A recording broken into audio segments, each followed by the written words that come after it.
I want an email from your email account to my email account. Gmail, school account, whatever that may be. Yeah.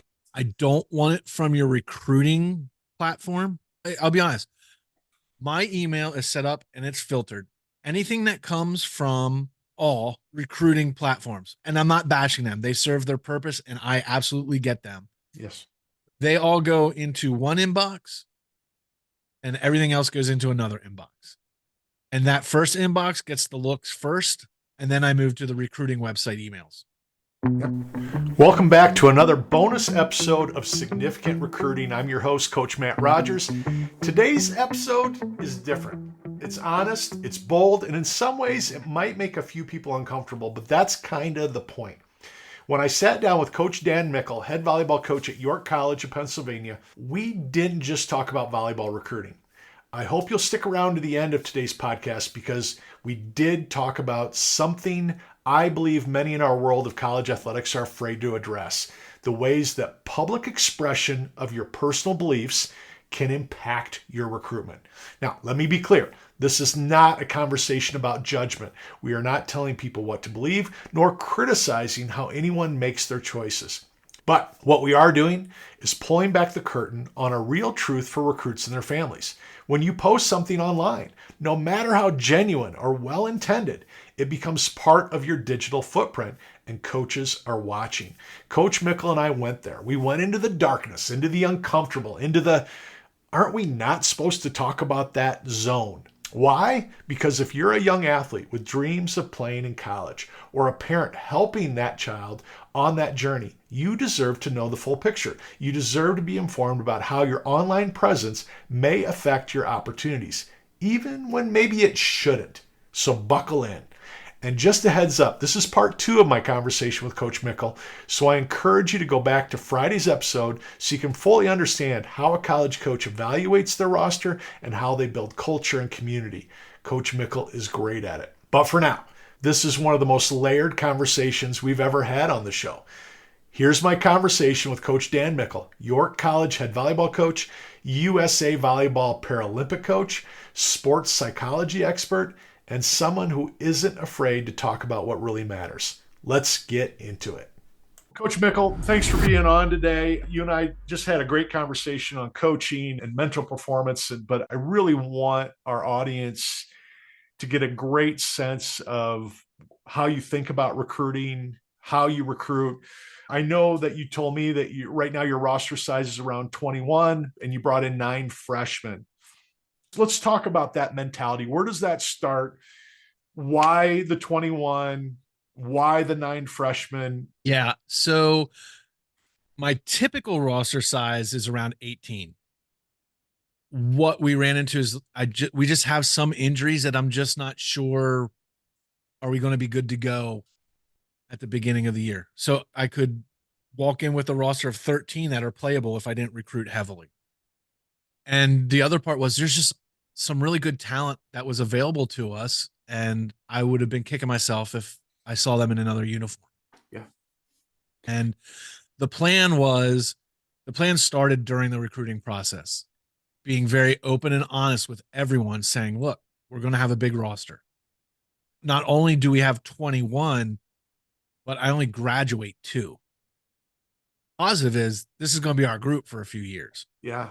But just getting everyone to understand, look, you're going to have to work for this. If you're not the type that's going to fight and work, then this isn't going to work for you. I don't care if you're a senior. I don't care if you're a junior. It's going to be who's going to give us the best team. And that's subjective, right? That might change from week to week, night to night. And maybe some of them won't agree with the decisions we make, but it won't be because of lack of effort. Right. But everyone coming in knew, hey, this is how many we have in your position. This is what we're looking at. This is the long-term plan. As long as there's truth on the front end, we know that competition is the cure for complacency. We know kids are going to come in and they're going to have to give their best, because if they want to play, they've got to work hard. A lot of my questions are really designed for you when it comes to recruiting. If I put you in a gym or put you in your office watching film, How much weight do you place on a recruit's mental game? Things like resilience, focus, composure, compared to their physical skills? Ton, probably more than most, because for me, athletically, such a fine difference between players and their skill set. There can be a huge difference between their mental mindset to set them apart. And I think we're really good at coaching the skills of volleyball. So I feel like if we have someone that comes in with a good mindset, it's easier for coach them the volleyball that we want them to play than to coach them the mindset we want them to have on the team. Mindset could hurt the culture of the program a lot more than being bad at volleyball. On the other side of that, are sometimes you looking for a uniqueness of that mental side of that kid that can make your team stronger as much as you're looking for the red flags? Yeah, I have a player coming in this year that was going to play on a top team, but another team in the program was going to fold because they didn't have enough players. And she opted to play with that team to help that team not fold in a position that she's not going to play for us at college. It's rare that you get a big beacon like, yep, you picked the right one, but that's absolutely a sign like, yep, this is exactly what we should be recruiting. She absolutely put that program and that team and those girls before her because she could have just stayed on that top team and played her position and been whatever. She didn't. Love that. That gets me so Yeah. excited too. It's a great transition into this question. What does fit mean to you when you're evaluating then? And can a player highly skilled but still not the right fit your program? Oh, absolutely. It's tough to define fit. You Yeah. just know it, right? Yeah. When you have it. I'll tell you my secret for recruiting. I don't want to spoil any of your questions that you might have, but I almost always show up day one not wearing any of my school stuff and have my headphones on. So I'm not hearing anything. I'm just watching the body language, what that player's doing, how they're interacting. I'm not being biased by what parents might be saying around me or what I hear going on. Most of the time, they don't know it's me because I'm not wearing any of the York stuff or whatever. And it just gives me a chance to see them without them knowing I'm there. And that's where the fit part comes in. What are you like during the timeout? For me, that's huge. What are Yeah. you like in between matches? What are you like in a timeout? How do you take correction? I always liked, who are you looking at when things go bad? Are you looking in the stands for mom and dad? Are you looking for advice? Or are you looking at your coach? You know, that's always so huge for me. Yeah. And are you looking at yourself? Exactly. Are you, and I love that. I'm not a big fan of the players that like redo the play, like you miss a pass and then they stand there and like do the pass motion like three times. I'm not a huge fan of that, but I like when they sit there and go, okay, what could I have done? If I can't figure that out, then I'm going to ask my coach or look at my coach. Yeah. And you can, and some people are like, how can you tell? Like you can tell. Yeah. You can tell when a player's on the court and they're thinking through it versus being overcritical of, I'm horrible. I suck at this. You can just see it in the body language and the tone when they're actually working through trying to figure out versus being overly critical of themselves. Okay. Let's give some advice to parents. They got a kid that's doing that. I've got a kid, she'll shank a ball and she'll do the motion 3 or 4 times. It drives me crazy too. You got a kid that's beats themselves up and you can see that they're going down a hole because they shanked 1 or 2 or missed a serve. What advice do we give to parents that they can give their kid and they can have a healthy conversation about how to deal with those situations? As a player, you just give it some time. If you miss a pass, who cares? Now, if you miss 3 passes, now we got to have this talk. We're so quick to over adjust for one simple mistake. You pass 300 balls in a tournament, it's your 301st ball, and you pass it bad, and then you're going to dwell on it. But you pass 299 of them perfectly Right. or adequately. So it's just a matter of come back to me when this mistake happens again. And that's even something I do with my team, not just like when I'm looking at recruiting, is what happens after that mistake? Is she dwelling on it? And if she is, it because she's upset that she missed it, or is she actually again trying to figure out what went wrong? And if it's that kid trying to figure out what went wrong, we have to tell them growth happens from the mistakes. Yeah. You don't have to reflect on it now. I watch a ton of club volleyball, like you do. I love the kids that respond with energy. They go, all right, that was mine. I want another one. Bring another one. They don't let their energy go down because of a bad play. Because I think that's sinking into sand, that quicksand. Now I'm gonna get small. I'm gonna let my whole energy get small because I made a mistake. Nope. I want to see that energy go back up.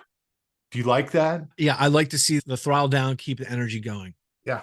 And sadly, on the recruiting trail, you see it so bad the other way. A kid will make a mistake. They'll know that I'm standing there and then they go small. Yeah. I just messed up. They're not going to want me. No, everyone messes up. I want to see how you recover from it. That's right. Because that tells me more about you than your actual skill, is how you recover from it. Are there any not obvious red flags that are an immediate, I'm taking this kid off my list? I know they can't play for me. I know that this is going to be a pet peeve or an issue for me. I struggle connecting with silent ones. Yeah. The ones that'll make a mistake, then just go to the end of the bench or hide. And you would think it might be the opposite. I don't mind the confrontational ones.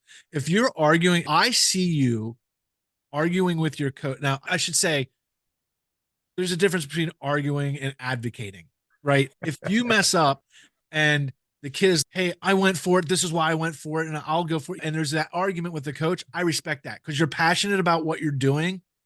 There's a difference if you're like, I'm not doing that play. This is BS. You know what I mean? So there's that fine line. But I find I can deal with the confrontational players a little bit better than I can with the silent ones, because the silent ones I just don't know are they just upset and at one point they're just going to completely unload and explode and it's going to be this big mess, or are they scared to say something and afraid, and so it's tough. So I don't know that I would say it's a complete red flag, but if it's a toss up and I'm looking, that's something that's going to sway me. Is are you passionate enough to fight for what you believe in? You did. Tell me if I'm wrong or tell me if you see this differently. But for me, trust is such a big part of recruitment. I need to be able to look at that kid and go, I can trust you. And we talked about this in the beginning of our conversation. I can trust that when I think you're hurting and I ask you if you're hurting, that you're going to tell me, yeah, coach, I can play, but my shoulder's bothering me. My knee's bothering me. And the quiet ones, I'm worried that I'm going to be able to build that trust with them. Yeah. It's almost like they're so scared to say the wrong thing, they don't say anything. And I need that data. Like I need those conversations so I can build my profile of you. I literally get probably 30, 40 emails a day, and trying to parse all these kids and sort them before you even get a chance to look at them. It comes down to, what are you saying to me? Yeah, my daughter's club team, there's 11 girls, and 10 of them, if I say, hey, great game or keep your head up, I get a response back. Thank you. Thanks for being here. Appreciate that. And then there's one that won't say a word to me, won't say thank you. It's like I'm not even sure she heard me. And we were looking at each other in the eyes. And I'm so worried. That's the kid that's got the most potential to play college volleyball out of the whole group. And I'm worried that she can't communicate with coaches. And I think this is where I run into problems where it gets blurry between the sports psych side and the college side for me. Is then I start to worry, is what shut her down, or has she always been shut down? Yeah. Or did she have a coach that was just always yelling at her, so now she just doesn't want to talk? Because, and I don't worry so much that kid won't be a fit, but that's usually a sign that they're headed for burnout. Yeah. So then it's not always so much is this kid a fit for my culture? I go in to invest a year or 2 years of my time, and then this player is going to wash out because they just don't enjoy it anymore. When you're getting 30 to 40 emails and 10, 15 phone calls a week from kids that want to play for you, do you really need to put much energy into a kid that you automatically are like, I'm not sure if I can coach this kid. I don't know what it's going to be like to coach this kid. And I have very specific questions that I ask when we have that phone call, when we start things off, that typically help me gauge that, to try and break through that wall, to find out, are you just shy? Are you just introverted? I get that and I appreciate that and I can work with that. Or is it just going to be struggle, Constant every struggle. day in the gym? Yeah. Am I going to have to fight just to build a foundational relationship with you to get to figure out who you are and to figure out how I can coach you? Right. Yeah. Yeah. One of my biggest things, and maybe this should have been on the other half of the podcast, but it comes down to the recruiting side, is short of having to call 911 for a medical emergency, once you're on my team, I need to be your first call for everything. Yeah. Your meal plan's not working. I'm your first call. You can't get the class you want. I'm your first call. My car broke down on my way back from my internship. I'm your first call. And it's not because I'm going to fix everything, but it's because I'll help you, but I also need to know what's going on. And when you have the big moments where they need to call you, then it's not hard for them to pick up the phone, right? Like, I might be failing a class. Okay, you need to call me first, and we'll talk about how you need to talk to your professor. It's much easier to have that than the, hey, I got busted for underage drinking last night at a party. But if we do the low hanging and the easy conflict first, when it is, hopefully it never is, but when it is a big issue, that phone call is easy. Yeah. So that's what I look at when I'm recruiting. And I know that's looking maybe at the bad side, but am I able to have a conversation with this kid that I'm recruiting if something goes wrong? Is that the vibe I'm getting or is it not? Let's talk about communication a little bit more. I teach my clients, the kids I work with, to send an email. And I say that's important because the coach needs your information. They need to know where they can find your film and your grades. They need all that. But if you're not having a phone call or a face-to-face conversation with that coach and getting a chance to hear their voice and their tone and their energy and giving that coach a chance to hear your voice and your tone and your energy, something's wrong. In the last 5-10 years, texts, DMs, social media, someone has told these families that's more important, to be on social media for recruitment. Where do you stand with the ever evolving world of communication and recruiting? I want an email from your email account to my email account. Gmail, school account, whatever that may be. Yeah. I don't want it from your recruiting platform. I'll be honest. My email is set up and it's filtered. Anything that comes from certain all recruiting platforms, and I'm not bashing them, they serve their purpose and I absolutely get them. Yes. They all go into one inbox and everything else goes into another inbox. And that first inbox gets the looks first. And then I move to the recruiting website emails. I was the same way. We're on social media. I'll look at social media, but I won't recruit through social media. If you DM me, I will maybe send you, say, hey, here's my email or here's our recruiting questionnaire, but I'm not going to have a conversation over social media. Thank you. It's crazy. It's not efficient. But more importantly, it's hard to go back and look at information. By the time I go through all my DMs and I look, I don't remember who that middle was that I just talked to 2 days ago. With an email, everything's tagged. Like, I tag every email that comes from a recruit, what year you are, what position you are, and whether or not you filled out our questionnaire. Yep. Everyone's tagged. Yep. The social media I just push. Now, from a visibility standpoint, sure. Like, my team, I'll tell you, anyone we look at, I'm very open. Hey, this recruit's going to be on campus. This is who we're looking at. My team scours social media because they don't want anyone coming into our program that doesn't fit our culture. Yep. So by the time it gets to me, they've already been vetted for the most part. And there absolutely has been. One of my players says, hey, this recruit you're looking at just posted a whole bunch of videos of her drunk at a party at 17. And that's a deal killer for me. There are very few deal killers for me, and I get it. We all went through high school. I'm not saying everyone needs to be perfect.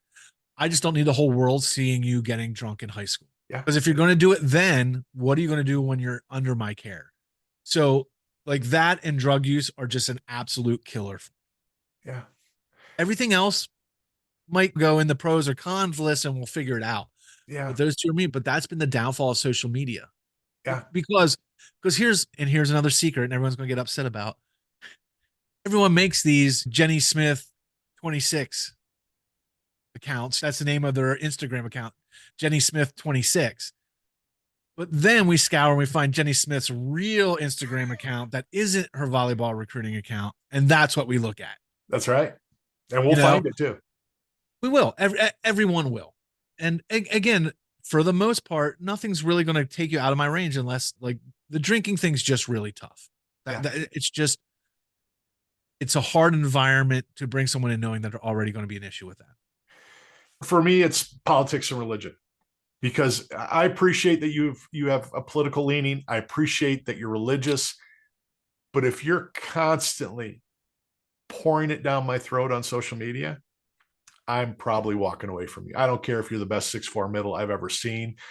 It's going to create conflict in my program. It's going to create conflict with me. And I can go either way. If I've got 18 kids in my program and 9 of them are Republican and 9 are Democrat and 9 are Jewish and 9 are Catholic, and I don't care. That I don't care. But if you're using social media to dump your value system on everybody that's listening, I'm walking away.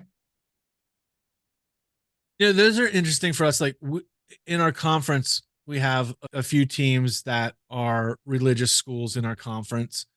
And from a team standpoint, we're usually all over the spectrum of levels. And I don't know if that's just phased its way out that we don't even really talk about anymore, but everyone's just like, hey, I'm going to do my thing, you do your thing, and it's not even an issue. Yeah. And we've gotten really because it could be awkward. We play certain teams that pray after a match, and they always invite the team, hey, would your team like to pray? And I always tell my team, that's up to you. It makes no difference to me whether you want to join them and pray with them or not. I'm totally down. Do what you want to do, and I love that you want to, but it doesn't affect anything. I'm not going to think highly of you, less highly of you. That's right. It's a nothing for me. But they are very comfortable with, hey, I'm going to go pray with this team. Okay, I'll wait to have my talk. And for me, that's what it is. For me, all I care about is if everyone's going to go or no one's going to go, just changes. Are we going to have a talk about the match we just played now, or are we going to wait? That's right. And I don't want you to feel like it's going to affect you any way or the other. Right. I've had parents flat out ask me, especially now, what's your stance with transgender athletes during the recruiting process? And it's been like, this is what the NCAA and my school tell me. That's right. Sorry, my dog's going a little crazy in the background. If you can, I don't even hear him. Don't worry. Yeah, that's the biggest thing. That's a big trouble now with recruiting. That's a flashpoint for a lot of people, and for me, that's my simple answer. It doesn't matter what my opinions are because I'm governed by the NCAA. I'm governed by the school. I'm not even on any committee that would even roughly think about that. Yeah, I'm the most open-minded coach you could imagine. I want a great kid who can play, and I don't have to worry about you in the classroom. If you're those 3 things, I am happy to recruit you. If I feel like you're going to be a problem for the culture I already have, or you're going to be a thorn in my side in any way, I'm going to wish you all the best of luck, but you're not going to be a good fit for us. Yeah. When you're looking at the sheer numbers of recruits and people that you're looking at, every little data point matters. It does. And again, it's not about the beliefs either way, fine with whatever. It's just how you deal with it and how you present it. 2 quick ones, and these aren't really quick ones, but I want to get your thoughts on it. The role of how you evaluate parents when you're recruiting a kid. You have to be a really bad sport parent for me to have that affect recruiting your daughter, but it has happened. Okay. I don't like holding a player accountable for their parents, but if the actions of the parent are going to take energy and attention away from me, that's not fair to me, and it's not fair to the team. Yep, I agree. As long as they're not bigger than their kid or acting bigger than their kid or acting as that their needs are more important than their kid, I'm all for it. I love it. Just because it's so important, I think it needs to be beaten into the heads of everybody that listens to this. What's the role of academics for you in recruitment? Even though I probably already know the answer, I want you to say it. I'll answer this in a non-direct way to start. We just got our team GPA for the year, and it's a 3.55 team GPA with 4.0s on the team. Fantastic. Wasn't, and I wasn't happy. We typically have been the highest or second highest GPA of any athletic team last 8 years, and we've dipped this year. I'm proud of them. They all worked really hard. No one's on probation. No one's even close to any academic ineligibility. But we just have such a high standard. Right. Now, that being said, I have 3 nursing students, 4 exercise science majors. So it's Yeah. not like it's basket weaving Right. that we're having the issue with. So they get a little bit of a pass on that. For me, that has to be number one, because if I recruit you and they're the most, you're only as good as your availability. And if you're not good academically, what good is recruiting you if you can't play?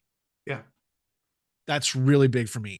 We try our hardest to make sure that every recruit gets on campus to sit in on classes before they commit to us.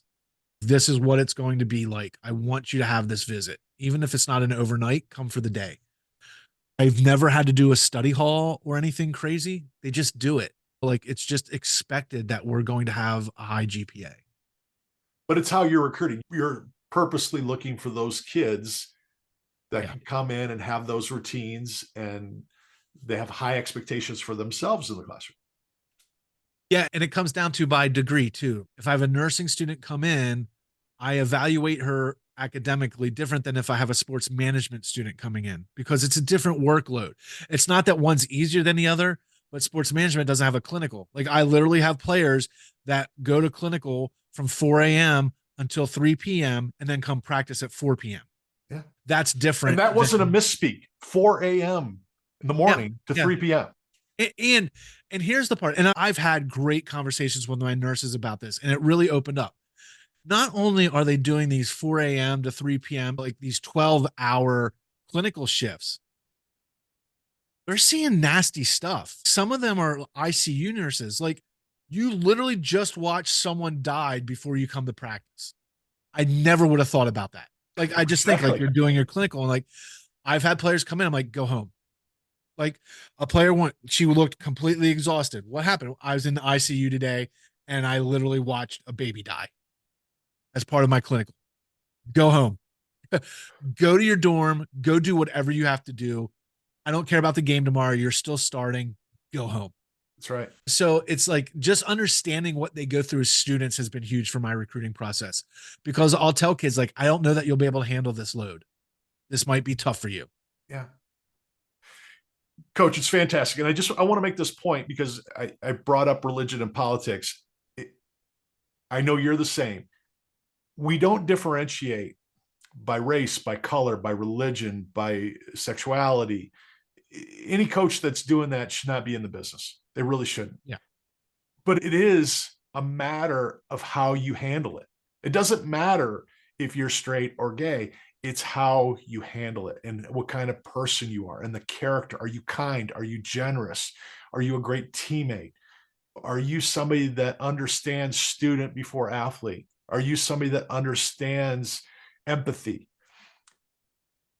And no matter your religion, no matter your politics, at the end of the day, that's what coaches are looking for.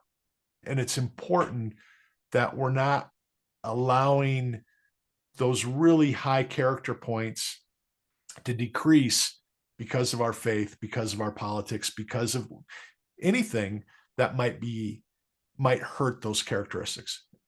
Does that make sense? Yeah. Yeah. No. And if anything, it also gives us an opportunity to learn. And that's how I look at it. I'm not naive to the fact that I'm a 50-year-old white male coaching college volleyball. So I love to learn.